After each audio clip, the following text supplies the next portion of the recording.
Natural ഹീറ്ററാണ്. വെള്ളം എടുത്തുകൊണ്ട് വന്ന് വെയിലത്തുകൊണ്ട് വെച്ചാൽ കുളിക്കാൻ. നിങ്ങളുടെ എല്ലാ ടെൻഷനും നിങ്ങളുടെ കാര്യങ്ങളും മൂന്നാറിൽ ഇറക്കി വെച്ച് ഇങ്ങോട്ട് വരാൻ വേണ്ടി ശ്രമിക്കുക. കാര്യം ഇവിടെ നെറ്റ്വർക്ക് ഇല്ല.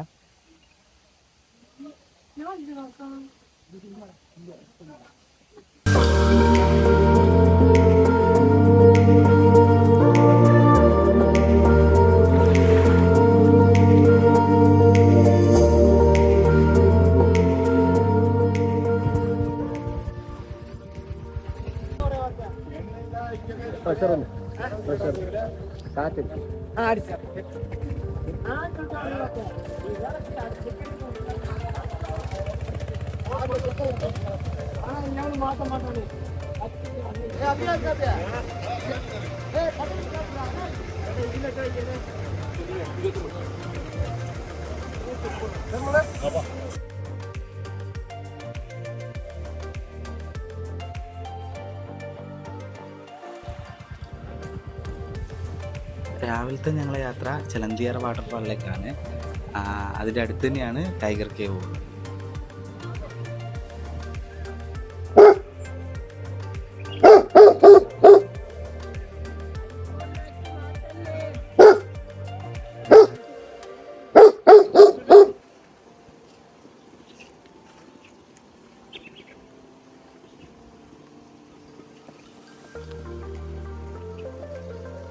ഇവിടെ നിന്ന് ഇറങ്ങാൻ പറ്റില്ല, പട്ടി വന്ന് സീനായി ലോക്കായിപ്പോയി. ഇനി അവിടേക്ക് ഇറങ്ങണമെങ്കിൽ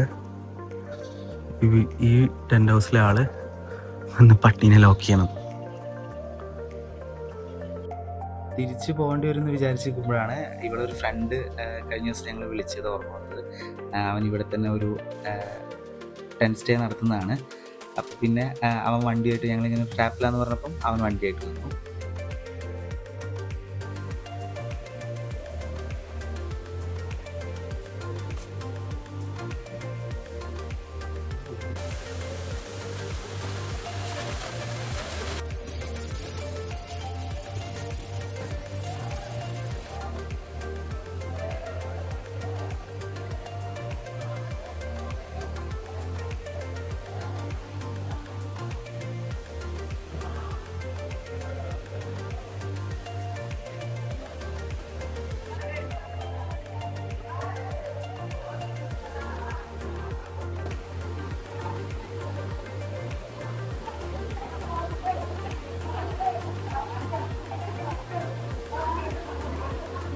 കേവ് കയറാൻ വേണ്ടി പോവാണ്.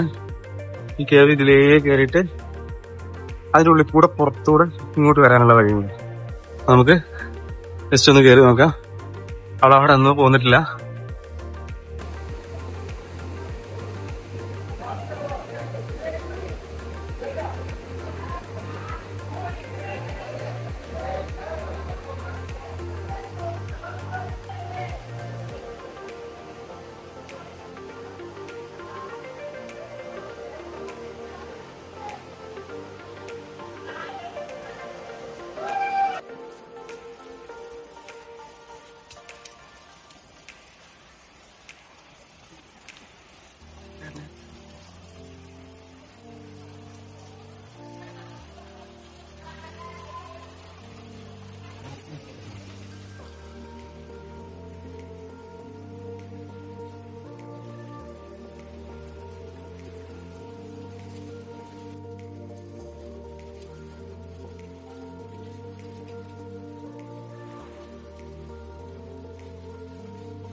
നിങ്ങൾ വിചാരിക്കുന്നുണ്ടാവും നമ്മൾ വന്ന വഴി കൂടെ എന്തിനാ തിരിച്ച് വീണ്ടും വരുന്നുണ്ട്.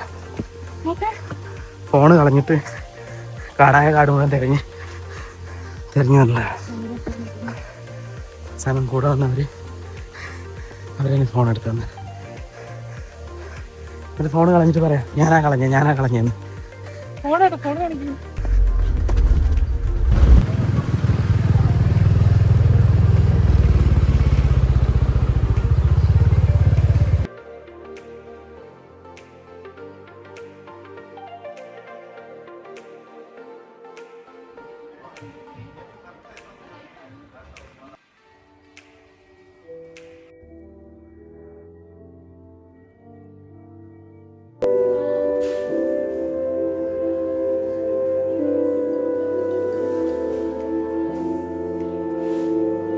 തേൻ നിർമ്മിക്കുന്ന അഭൗമ ശില്പികളാണ് തേൻ.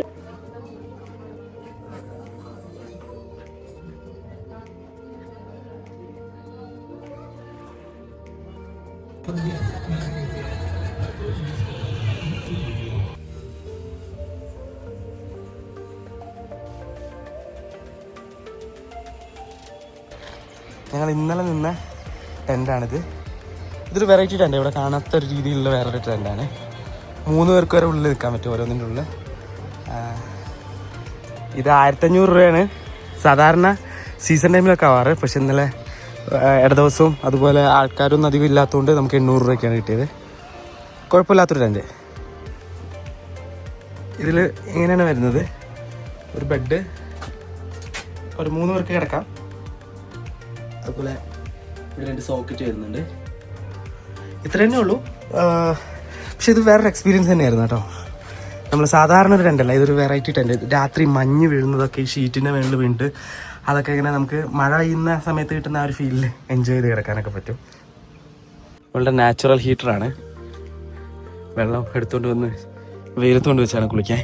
പക്ഷെ ഇതൊക്കെ കഴിഞ്ഞ് കുറച്ച് കഴിഞ്ഞ് നോക്കുമ്പോഴാണ് ഇവിടെ ഹീറ്റർ ഉണ്ടായിരുന്നത്. എന്നാൽ നമ്മൾ പോയ അത്രയും വലിയൊരു ഫാം അല്ലെങ്കിലും നമ്മൾ എൻ്റെ താഴത്തായിട്ട് തന്നെ ഒരു ചെറിയൊരു സ്ട്രോബെറി ഫാം ഉണ്ടായിരുന്നു.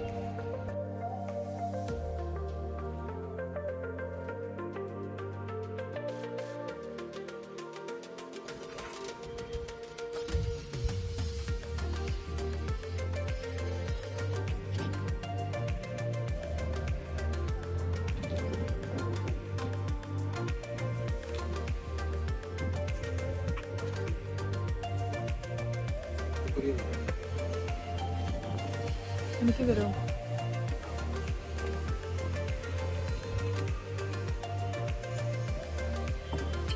ഇത് നമുക്ക് സ്ട്രോബെറി ഫ്രൂട്ട് അതുകൊണ്ട് മേക്ക് ചെയ്യുന്ന സ്ട്രോബെറിയുടെ ജാമുണ്ട്, പിന്നെ പാഷൻ ഫ്രൂട്ട് പൈനാപ്പിൾ ജാമുണ്ട്, പിന്നെ സ്ട്രോബെറി തേനിലിട്ടുണ്ട്, പിന്നെ സ്ട്രോബെറിയുടെ വൈന് സ്ക്വാഷ് കാര്യങ്ങളൊക്കെയുണ്ട്. എങ്ങനെയാണ് റേറ്റ് വരുന്നത്?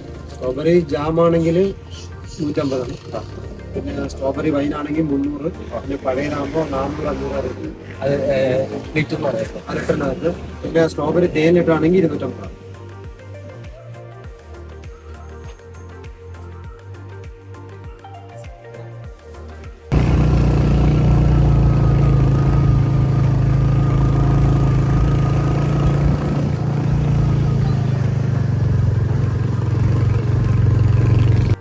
അമ്പാടുംചോല നാഷണൽ പാർക്കിന്റെ പേര്.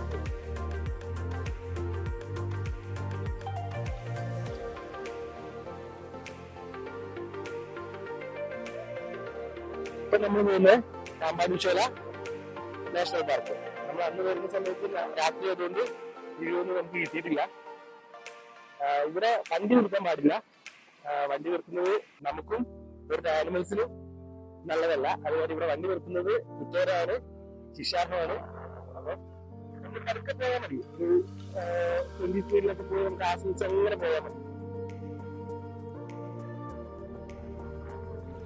നമുക്ക് എന്തെങ്കിലും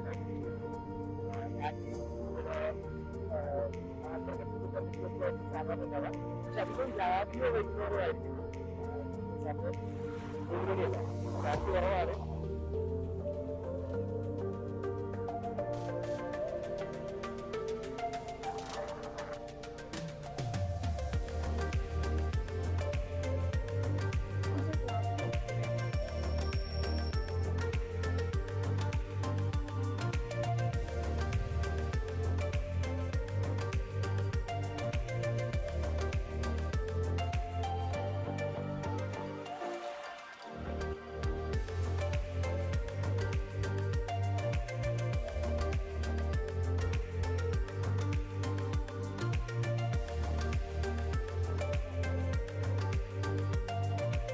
അപ്പം നമ്മൾ പട്ടാടയോട് യാത്ര പറയാണ്. ഞങ്ങൾക്ക് ഇവിടുത്തെ ഒരു 2 ദിവസത്തെ എക്സ്പീരിയൻസ് വെച്ച് നിങ്ങളോട് പറയാനുള്ളത്, മാക്സിമം നിങ്ങൾ വീക്കെൻഡിൽ വരികയാണെങ്കിൽ ഇവിടെ ഭയങ്കര റഷ് ആയിരിക്കും. അതുപോലെ മാർച്ച് ഏപ്രിൽ മാസം ഒഴികെ ഇവിടെ മൊത്തം സീസണാണ്. നിങ്ങൾ വരുന്നത് നിങ്ങളുടെ വണ്ടിയിലാണെങ്കിലും ഇവിടുത്തെ ട്രക്കിങ്ങൾ ഉപയോഗിക്കാൻ ശ്രദ്ധിക്കുക. കാര്യം അധികവും ഓഫ് റോഡുകളാണ്. പിന്നെ മാക്സിമം നിങ്ങളുടെ എല്ലാ ടെൻഷനും നിങ്ങളുടെ കാര്യങ്ങളും മൂന്നാറിൽ ഇറക്കി വെച്ച് ഇങ്ങോട്ട് വരാൻ വേണ്ടി ശ്രമിക്കുക. കാര്യം ഇവിടെ നെറ്റ്വർക്ക് ഇല്ല. അപ്പം ഇവിടുത്തെ ഇതിൽ എൻജോയ് ചെയ്യാൻ വേണ്ടി മാത്രമുള്ള ഒരു വരവായിട്ട് ഇവിടെ പ്ലാൻ ചെയ്യുക. BSNL മാത്രമേ റേഞ്ച് ഉള്ളൂ. അതും പല സ്ഥലങ്ങളിലും ഉണ്ടാവില്ല. അപ്പോൾ മാപ്പൊക്കെ ലൊക്കേഷനൊക്കെ ഡൗൺലോഡ് ചെയ്ത് അവിടെ നിന്ന് ഇങ്ങോട്ട് വരിക. പിന്നെ വേറൊരു മെയിനായിട്ടുള്ളൊരു കാര്യം എന്താണെന്ന് വെച്ചാൽ, നിങ്ങളെ വണ്ടിയുടെ എല്ലാ മെയിൻ്റനൻസും കഴിഞ്ഞിട്ട് ഇങ്ങോട്ട് വരിക. ഇവിടെ ആശുപത്രി തന്നെ ആകെ ഒരു മടോ അതെങ്ങാണ്ടേ ഉള്ളൂ. അപ്പം ആ കാര്യങ്ങളും ശ്രദ്ധിക്കുക. പിന്നെ വേറൊരു മെയിനായിട്ടുള്ളൊരു കാര്യം, ഇതൊരു ഡ്രൈ ലാൻഡാണ്. അതുകൊണ്ട് ഇവിടെ ആൽക്കഹോളോ ഒന്നും ഇവിടെ അവൈലബിൾ അല്ല. അപ്പം അങ്ങനെ വേണമെന്നുള്ളവർ അതും മൂന്നാറിൽ നിന്ന് കരുതിയിട്ട് ഇങ്ങോട്ട് വരാൻ വേണ്ടി ശ്രമിക്കുക. പക്ഷേ ചെക്കിങ്ങിൽ അത് കിട്ടിക്കഴിഞ്ഞാൽ ഇത് ഫോറസ്റ്റ് ചെക്ക് പോസ്റ്റാണ്. അപ്പോൾ ഇവിടെ അവർ ചില സമയം ചെക്കിംഗ് ഒക്കെ ചെയ്യും. ഇത്രയാണ് നമുക്ക് മെയിനായിട്ടുള്ളത്. വേറെ എന്താ ഉള്ളത്? വട്ടവട എന്ന് പറയുന്ന ഒരു ചെറിയൊരു ഗ്രാമമാണ്. അപ്പം നിങ്ങൾക്ക് മാക്സിമം എൻജോയ് ചെയ്ത് തിരിച്ചു പോകാനുള്ള എല്ലാ സംഭവങ്ങളും ഇവിടെ ഉണ്ട്. പിന്നെ തണുപ്പിനുള്ള ആക്സസറീസ് അതെന്തൊക്കെയാണെങ്കിലും എടുത്തുകൊണ്ട് വരിക. കാര്യം ഇവിടുത്തെ ക്ലൈമറ്റ് എപ്പോഴാണ് എങ്ങനെയാണ് മാറാനുള്ളത് പറയാൻ വേണ്ടി പറ്റില്ല. അപ്പം തണുപ്പിനുള്ള എല്ലാ ആക്സസറീസും എടുത്തിട്ട് വരിക. ഓക്കെ, കഴിഞ്ഞിട്ടില്ല. നമ്മൾ വന്നത് രാത്രി ആയതുകൊണ്ട് നമ്മൾ വന്ന റൂട്ടിൽ പല കാഴ്ചകളും കണ്ടിട്ടില്ല. അപ്പം നമ്മൾ പോകുന്നത് പേടിച്ച് വരച്ചാണ്. അതെ, കാര്യം ഒന്നാമത് റോഡ് ഭയങ്കര മോശമാണ്, ഓഫ് റോഡാണ്. പിന്നെ വെളിച്ചമില്ല, ഇടയ്ക്ക് ഫോഗ് വന്ന് മൂടിയിട്ട് അത് കാണാനില്ല. 7 മണിക്ക് എങ്ങാനും എത്തിയേ. അതെ, 5:30 ഇറങ്ങിയിട്ട് മൂന്നാറിന്. അപ്പൊ നമുക്ക് എന്തായാലും പോകുന്ന വഴി ആ കാഴ്ചകളൊക്കെ കണ്ടിട്ട് പോവാം. അപ്പൊ ബൈ ബൈ.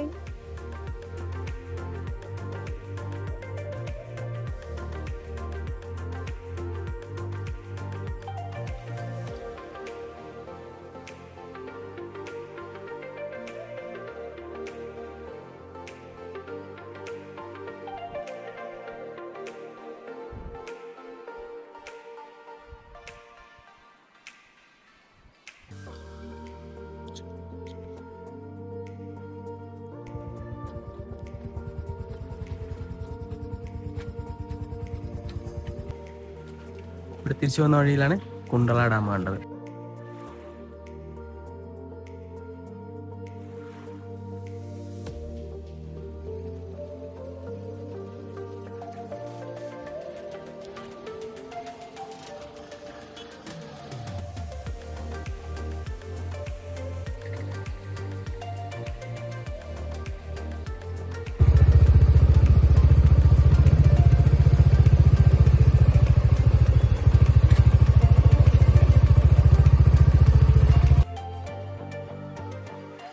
ഞങ്ങൾ ട്രിപ്പ് ഏറെക്കുറെ കഴിയാനായി. എല്ലാ സ്ഥലത്തും ഒന്നും പോലെ അവിടെ നിന്ന് പിന്നെ ഇങ്ങോട്ട് പോരാൻ തോന്നുന്നില്ല. പട്ടവട അതേപോലെ തന്നെ നമ്മളെ പോണ്ട എന്ന് പറഞ്ഞ് ഇവിടെ പിടിച്ചു വെക്കുന്ന പോലെ തന്നെ തോന്നുന്നുണ്ട്. ഇനിയിപ്പോൾ എത്താറായി, മൂന്നാർ എത്താറായി. നേരെ നാട്ടിലേക്ക് പോകാൻ പറ്റുമോ എന്ന് നോക്കുന്നു. അപ്പോൾ കുറച്ചുകൂടെ ഉണ്ട്. മാട്ടുപ്പെട്ടി ഡാം അവിടുത്തെ വ്യൂ കിട്ടുമെന്നുള്ള അറിയില്ല. മൂന്നാർ അധികം നിൽക്കില്ല, കാര്യം മൂന്നാർ ഇറങ്ങാനുണ്ട്, അടിമാലി ഇതുവരെ ഇറങ്ങാനുണ്ട്. അപ്പം മൂന്നാറിൽ എക്സ്പ്ലോർ ചെയ്യാൻ നിൽക്കുന്നില്ല.